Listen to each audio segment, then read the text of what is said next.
Good morning बच्चों। आज class 10 के लिए हम लोग पढ़ेंगे आपका जो बुक है फर्स्ट फ्लाइट। उस फर्स्ट फ्लाइट बुक से पिछली बार आपको पढ़ाए थे एक पोयम का नाम था how to tell wild animals. और आज हम लोग एक दूसरे पोयम को पढ़ेंगे, नेक्स्ट चैप्टर में ही है। क्या नाम है पोयम का? The ball poem. इसमें देखिए, ए बॉय लॉसेस बॉल। एक लड़का, उसकी जो एक बॉल होती है, अर्थात एक लड़के के पास एक गेंद है और वह जो गेंद होती है क्या हो जाता है, खो जाता है और वह लड़का बहुत अपसेट हो जाता है। अपसेट मतलब दुखी, उदास, ठीक है। जबकि ए बॉल डजंट कॉस्ट मच, एक गेंद की कीमत ज्यादा नहीं होती है, ठीक है। Nor is it difficult to buy another, और ना ही दूसरे गेंद को खरीदने में कोई परेशानी होती। So why then is the boy so upset, तो वो लड़का दुखी क्यों है, मतलब बहुत ज्यादा दुखी क्यों है। तो इस कविता को हम लोग पढ़ेंगे और देखेंगे कि कवि ने इसके बारे में क्या सोचा है, अर्थात वो जो गेंद खो गई है उस गेंद के खोने के बारे में कवि ने क्या सोचा है, ठीक है। और उस लड़के ने इस खोने से, वह जो गेंद उसकी खोई है उससे वह क्या सीखा, ठीक, उसको कैसा अनुभव हुआ, एक्सपीरियंस उसका क्या रहा, क्या चीज को प्राप्त किया, इसके बारे में हम लोग आज पढ़ेंगे।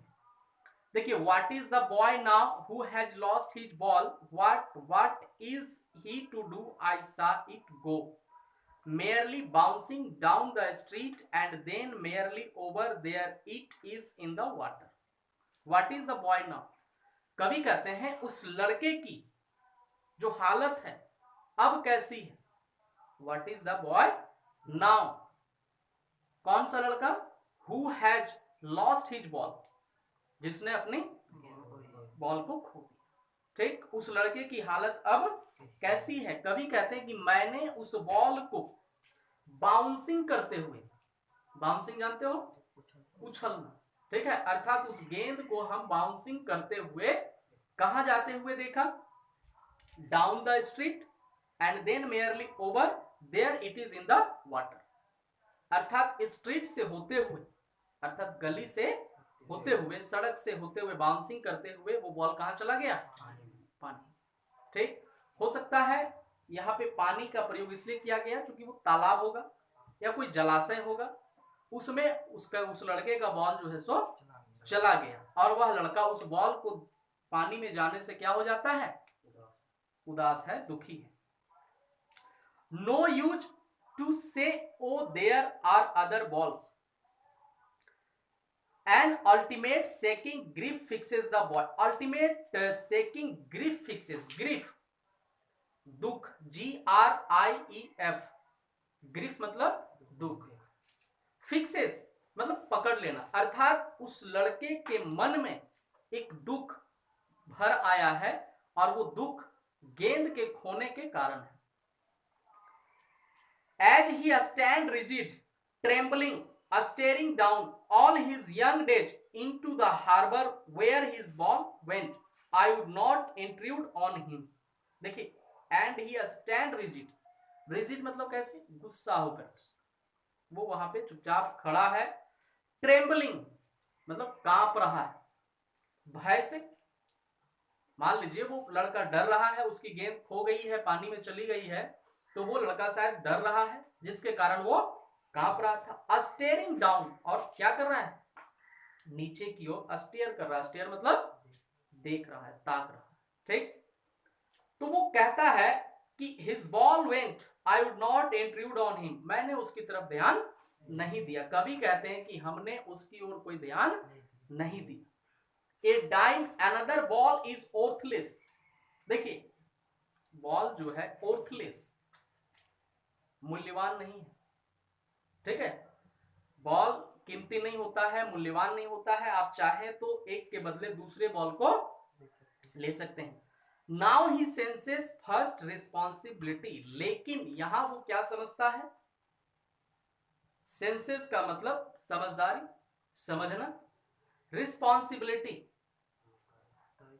दायित्व समझता है, उत्तरदायित्व जिसको कहते हैं, जिम्मेवारी जिसको कहते हैं। गेंद कोई बड़ी चीज नहीं है, लेकिन बड़ी चीज क्या है, उसको संभालना, संभाल कर रखना। जैसे अभी आप स्कूल आते हो, छोटे बच्चे क्या करते हैं, जब स्कूल आते हैं, उसके पेरेंट जब स्कूल उसको भेजते हैं, तो सुबह में उसको देखिएगा, उसको सारा चीज बैग को चेक करके स्कूल का जो रूटीन होता है उस हिसाब से कॉपी, उस हिसाब से नोटबुक, किताबें, पेंसिल, ये सारी चीजें जो लगती है वो उसको दे के भेजता है। लेकिन वह बच्चा जब केयरलेस या केयर नहीं करता है, वो यदि केयरलेस रहता है तो आज क्या करेगा, पेंसिल भुला देगा, कल इरेजर भुला देगा, तो रोज एक ना एक चीज वो उसका खो जाता है या चोरी हो जाती है। तो इसका कारण क्या है कि वो उसके प्रति केयरलेस, अपनी रिस्पॉन्सिबिलिटी को नहीं समझ रहा है। जबकि पेंसिल का मूल्य ज्यादा नहीं है, 2 या 5 रुपया में पेंसिल आ जाता है। एक कॉपी 5 रुपया में हम लोग खरीद सकते हैं, 10 रुपये में खरीद सकते हैं। लेकिन समझना क्या है, उसको जिम्मेदारी को समझना, कि हमारी जिम्मेवारी बनती है कि हम इन चीजों को जो हमसे संबंधित है, जो हमें उपयोगी है हमारे लिए, उसे संभाल कर रखना। तो इसलिए ये लड़का जो है सो कह रहा है, कवि कह रहे हैं कि वो लड़का क्या समझता है, अपनी रिस्पॉन्सिबिलिटी समझता है। In a world of possessions people will take balls, ball will be lost always, little boy. कवि कहते हैं इस संसार में पीपल विल टेक बॉल्स, लोग बॉल को लेंगे, and ball will always lost, और वो गेंद क्या हो जाती है, हमेशा खो जाती है। लेकिन उसकी भी एक सीमा है, सीमा ये है कि आप अभी लिए और तुरंत वो खो गया तो आपको दुख होगा। आप इस चीज को नहीं समझ रहे हैं, बल्कि आपको जो दे रहा है वो समझता है कि ये हमारे लिए कितना परेशानी वाला बात है। तो इसलिए and no one buys a ball back, money is external. Money क्या है, एक्सटर्नल है, ठीक है। मनी आपके पास रहता नहीं है, आज है तो कल नहीं है, ठीक है। He is learning well behind his desperate eyes, वह लड़का सीख रहा है, अपनी आंखों से देखा अपने बॉल को खोते हुए, पानी में जाते हुए, तो वो देख रहा है कि हम इस बॉल के बजाय, मतलब इस बॉल के अलावे भी और कई बॉल हम खरीद सकते हैं। लेकिन ऐसा नहीं करेगा, वो अपने आप में क्या करता है, डिस्परेट करता, मतलब निराशा व्यक्त करता है, पश्चाताप करता है कि ये हमारी जिम्मेवारी बनती है कि हमसे भी जो भी चीजें संबंधित हो उसे हम क्या करें, संभाल के रखें। The epistemology of loss, how to stand up, knowing what every man must one day know and most know many days how to stand up। कवि कहते हैं कि जो व्यक्ति, कोई भी व्यक्ति स्टैंड कैसे करता है। एक कहावत है कि जब ठोकर लगता है तब लोग क्या करते हैं, नीचे देखकर चलते हैं। तो यदि आपको ठोकर नहीं लगेगी जीवन में तो आप अपनी गलतियों को नहीं सुधारते, ठीक है। लेकिन जैसे ही आपको ठोकर लगती है आप अपनी गलती को सुधारते हैं। तो कवि के अनुसार कवि यही कह रहे हैं कि वह भी जो लड़का है, वह लड़का भी क्या कर रहा है, अपनी गलती को एक्सेप्ट किया, स्वीकार किया और उसको सुधारने का प्रयास किया है, और वो कर रहा है। क्योंकि यदि वो पश्चाताप नहीं करता, गलती को सुधारने का प्रयास नहीं करता, तो शायद वो किसी दूसरे बॉल को ले लेता, इतना उसे दुख नहीं होता।